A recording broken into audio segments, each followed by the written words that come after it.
एक लड़की ने एक संत जी को बताया कि मेरे पिता बहुत बीमार हैं और अपने पलंग से उठ भी नहीं सकते। क्या आप उनसे मिलने हमारे घर पे आ सकते हैं? संत जी ने कहा, हाँ बेटी, मैं जरूर जाऊंगा।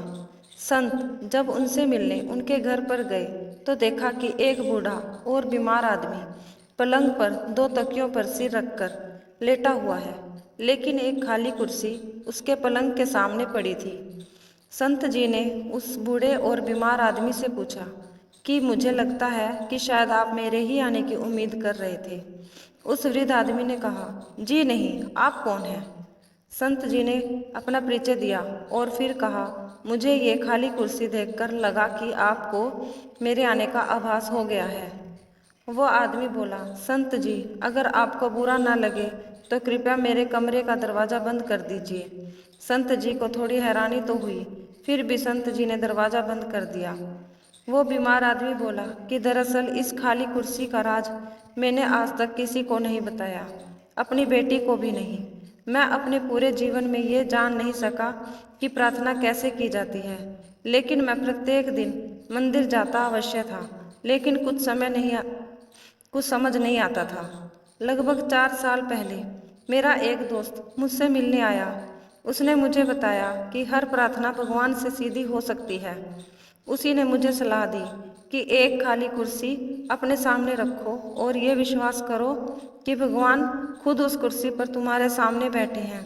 फिर भगवान से ठीक वैसे ही बातें शुरू कर दो जैसे कि अभी तुम मुझसे कर रहे हो। वो हमारी हर फरियाद सुनता है। और जब मैंने ऐसा ही करके देखा, मुझे बहुत अच्छा लगा। फिर तो मैं प्रत्येक दिन 2-2 घंटे तक ऐसे ही भगवान से बातें करने लगा। लेकिन मैं इस बात का विशेष ध्यान रखता था कि मेरी बेटी कभी मुझे ऐसा करते न देख ले। अगर वो देख लेती तो उसे लगता मैं पागल हो गया हूँ। ये सुनकर संत जी की आंखों में प्रेम और भाव से आंसू बहने लगे। संत जी ने उस बुजुर्ग से कहा कि आप सबसे ऊंची भक्ति कर रहे हो। फिर उस बीमार आदमी के सिर पर हाथ रखा और कहा, अपनी सच्ची प्रेम भक्ति को जारी रखो। संत जी ने अपने आश्रम में लौट गए, लेकिन 5 दिन बाद वही बेटी संत जी से मिलने आई और उन्हें बताया कि जिस दिन आप मेरे पिताजी से मिले थे वो बेहद खुश थे, लेकिन कल सुबह 4 बजे मेरे पिताजी ने प्राण त्याग दिए हैं।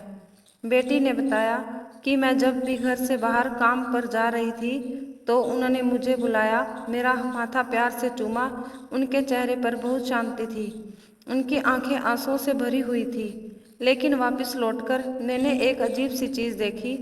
वो ऐसी मुद्रा में अपने बिस्तर पर बैठे थे जैसे खाली कुर्सी पर उन्होंने किसी की गोद में अपना सिर झुका रखा हो, जबकि कुर्सी तो हमेशा की तरह खाली थी। संत जी ने मेरे पिताजी ने खाली कुर्सी के आगे सिर क्यों झुका रखा था?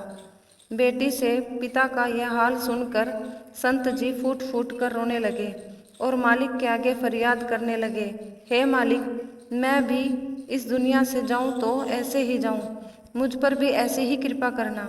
यदि हम भी इसी तरह अपने इष्ट की गोद में बैठकर यहाँ से जाना चाहते हैं तो प्रत्येक पल आप अपने इष्ट की उपस्थिति को हर जगह महसूस करेंगे।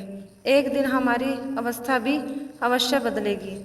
दोस्तों, मेरी यह वीडियो देखने के लिए धन्यवाद। जय श्री राम।